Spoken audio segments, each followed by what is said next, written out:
నమస్తే, welcome to Suman TV. నేను మీ యామ్ని. ప్రస్తుతం మనతో ఉన్నారు ప్రముఖ ఆధ్యాత్మికవేత్త జ్యోతిష్యరత్న శ్రీమతి కోనాల భాగ్యలక్ష్మి రెడ్డి గారు ఉన్నారు. అమ్మతో మాట్లాడి మనకున్న సందేహాల గురించి అడిగి తెలుసుకుందాం.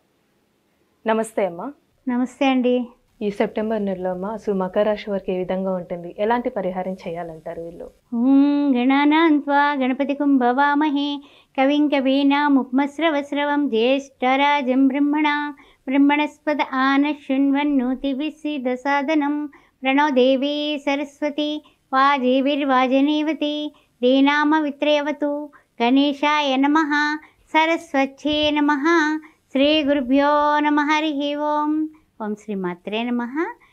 ద్వాదశ రాశుల వారికి సెప్టెంబర్ మాస ఫలాలు ఏ విధంగా ఉండబోతున్నాయో తెలుసుకుందామని ఇప్పుడు మనం అనుకుంటున్నాము. తెలుసుకుందాం మరి ఏ విధంగా ఉండబోతున్నాయి. 1/9/2024, 30/9/2024. ముఖ్యంగా చూసినట్లయితే కనుక మనకి మార్పులు చేర్పులు, గ్రహముల యొక్క మార్పు చేర్పులు మొట్టమొదటి తెలుసుకుందాం. 5వ తారీఖున బుధుడు సింహరాశిలోకి మారబోతున్నాడు. అదేవిధంగా 16వ తారీఖున యథావిధిగా రవి సింహరాశి నుంచి కన్యారాశిలోకి కన్యా సంక్రమణం జరగబోతోంది. అదేవిధంగా 19వ తారీఖున శుక్రుడు కన్యలో ఉన్న శుక్రుడు తులలోకి మారబోతున్నాడు. నెక్స్ట్ 24వ తారీఖున బుధుడు కన్యలోకి మారబోతున్నాడు, అంటే స్వక్షేత్రంలోకి రాబోతున్నాడు 24వ తారీఖున. ఇది గ్రహముల యొక్క సంచార వివరాలన్నమాట. అయితే ఏమిటంటే కనుక ఇప్పుడు ద్వాదశ రాశుల వారికి ఏ విధంగా ఉండబోతుందో అనేది మనం ఇప్పుడు పరిశీలించుకుందాం. ఓం శ్రీ మాత్రే నమః. ఆస్ట్రో భాగ్యలక్ష్మి అనే ఈ ఛానల్ని సబ్స్క్రైబ్ చేశారా? చేయకపోతే లైక్ చేయండి, షేర్ చేయండి, మన వాళ్ళందరికీ పంపించండి. ఏదైనా మీకు డౌట్స్ ఉంటే కామెంట్ రూపంలో తెలియజేయండి. 9866044439. పొంతనలు తర్వాత ఏదైనా సరే మీకు డౌట్స్ ఉన్నా, జాతక చక్రాలు వేయాలన్నా, కుంభ వివాహాలు, కదలి వివాహాలు చేయించాలన్నా, ఏ సమస్య అన్నా సరే పరిష్కారం చూపించబడుతుంది. అంతేకాకుండా శ్రీ సౌభాగ్య మ్యారేజ్ బ్యూరో 16 సంవత్సరాలు పూర్తి చేసుకుని 17వ సంవత్సరంలో అడుగుపెట్టింది. చాలా చక్కని వివాహ పొంతన కోసం, వివాహ వధువరుల కోసం మీరు మమ్మల్ని సంప్రదించవచ్చు. హిందువులైతే చాలు, ఏ వర్ణమైనా సరే ఆహ్వానం పలుకుతున్నాం. ఓం శ్రీ మాత్రే నమః. మకర రాశి వారికి ఏ విధంగా ఉండబోతోంది అని తెలుసుకునే ముందు ముఖ్యంగా మకర రాశిలో ఉన్నటువంటి ఉత్తరాషాఢ 2, 3, 4 పాదాలు, శ్రవణ నక్షత్రం, ఆ తర్వాత ధనిష్ట, ప్రథమ, ద్వితీయ ఏ విధంగా ఉండబోతుందంటే రాశ్యాధిపతి ద్వితీయంలో వక్రస్థానంలో ఉన్నాడు, తృతీయంలో రాహు ఉన్నాడు, చతుర్థ పంచమంలో చూస్తే గురువు, తర్వాత షష్టమంలో చూస్తే కనుక కుజుడు కనిపిస్తున్నాడు, సప్తమంలో చూస్తే బుధ చంద్రుల కలయిక, ఆ తర్వాత అష్టమంలో రవి, నవమంలో కేతువు శుక్రుడు. ఈ విధంగా ఉంది గ్రహ సంచారం. అష్టమ రవి వలన అనారోగ్య పరిస్థితులు ఈ నెల మొదట్లోనే వీళ్ళకి కొంచెం కలిగేటటువంటి అవకాశం ఉంది. ఆ విషయంలో జాగ్రత్తగా వేళకు తినండి, వేళకి నిద్రపోండి, ఆరోగ్యం జాగ్రత్త, సూర్య నమస్కారాలు మానకండి. ఇది ఫస్ట్ ఒక సూచన. ఇక గ్రహ సంచారం అంటారా, బాగుంది, ఇబ్బందులేం పెద్దగా లేవు, చాలా బాగుంది. కానీ ఆరోగ్యం విషయం ఒకటి జాగ్రత్త పడండి. ప్రయత్నాలు మీరు వేగవంతం అవుతుంది. ఇంతవరకు కిందటి నెలలో లేనటువంటి వేగవంతమైన ప్రయత్నాలు చేయడానికి మీరు కంకణాలు కట్టేసుకుంటారు. కంకణాలు కట్టేసుకుని కోర్టు వ్యవహారాలు అయి ఉండొచ్చు, ముందుకు కదులుతాయి, బాగుంది. అదేవిధంగా వివాహ సమస్యలు ఏమైనా ఉన్నా భార్యాభర్తలకు కానీ, లేకపోతే కుదరడం కానీ పెళ్లి సంబంధాలు, ఆ విధంగా కూడా బాగుంది. మంచి వార్తే వినేటటువంటి అవకాశం కనపడుతుంది. అందువల్ల ఆ విషయంలో కూడా మీరు నో డౌట్ పెట్టుకోకండి. అయితే ఏంటంటే కనుక ప్రయత్నాలు ఎప్పుడైతే వేగవంతం చేస్తారో ఆ చేసే ప్రయత్నాలకి మనకు విజయం కలగాలి. విజయం కలగాలంటే మనం ఏం చేస్తామంటే కనుక కొన్ని విషయాల్లో ఎంతో జాగ్రత్తగా, కాస్తంత పద్ధతిగా, లౌకికంగా మాటలు మాట్లాడండి. మీరు విజయవంతం అయిపోతారు. చాలా మంచి, అందరికీ తెలిసినటువంటి సీక్రెట్ ఇది.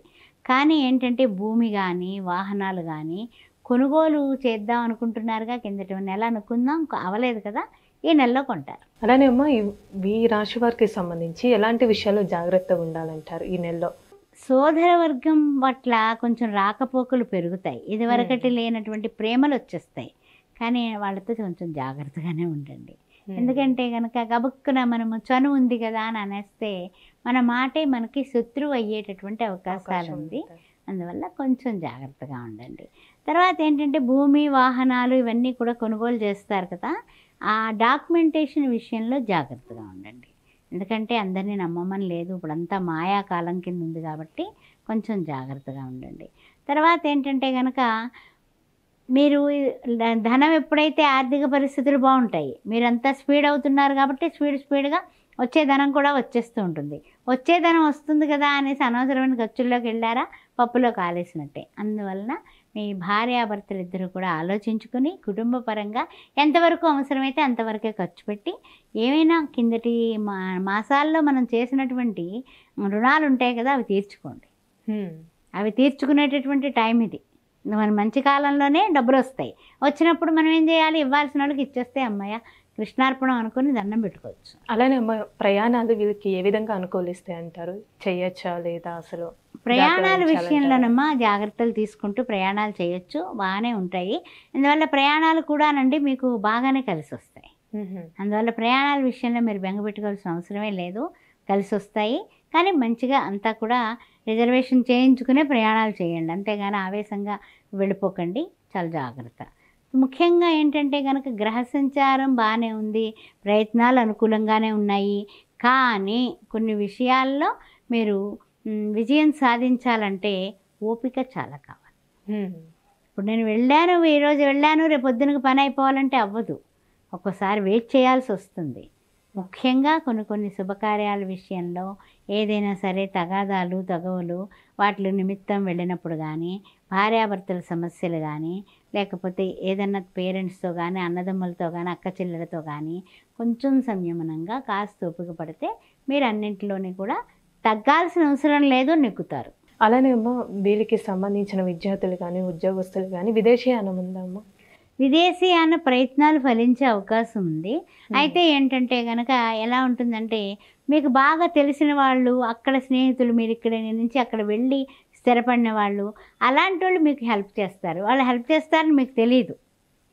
అది తండ్రి వైపు అయి ఉండొచ్చు, తల్లి వైపు అయి ఉండొచ్చు, బంధువర్గం నుంచి కూడా అక్కడికి వెళ్ళిన వాళ్ళు మా పిల్లాడికి ఇలా ప్రయత్నం చేస్తున్నామంటే మేము స్పాన్సర్డ్ చేస్తామని ముందుకు వచ్చినా ఆశ్చర్యం లేదు. అంత మంచి టైం మనకు వచ్చింది. ప్రయత్నం గట్టిగా చేయండి. అలానేమ్మా ఈ రాశి వారికి సంబంధించిన ఎలాంటి పరిహారం చేసుకుంటే మంచిది, ఏ విధంగా చేయాలంటారు? శని భగవానుడు ఎలాగ ద్వితీయంలో వక్రగతిన ఉన్నాడు కాబట్టి శని భగవానుకి సంబంధించిన రెమెడీస్ చేసుకోవడం వల్ల ఇంకా ప్రయత్నాలు ఇంకా వేగవంతం అవుతాయి.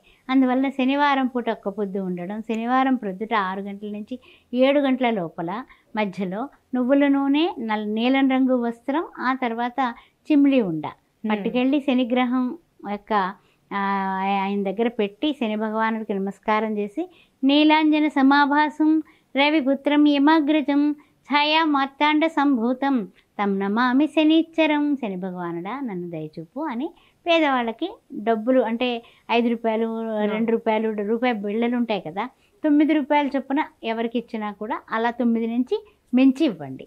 చేతికి వచ్చినటువంటి డబ్బులు దానం చేసి రండి. తప్పనిసరిగా మీరు ఇంకా ప్రయత్నాలు విజయవంతం కాదు, పరుగు పెడతారు. మంచి పరిహారం తెలియజేస్తారమ్మా, ధన్యవాదాలు. శ్రీమంతులే నమః.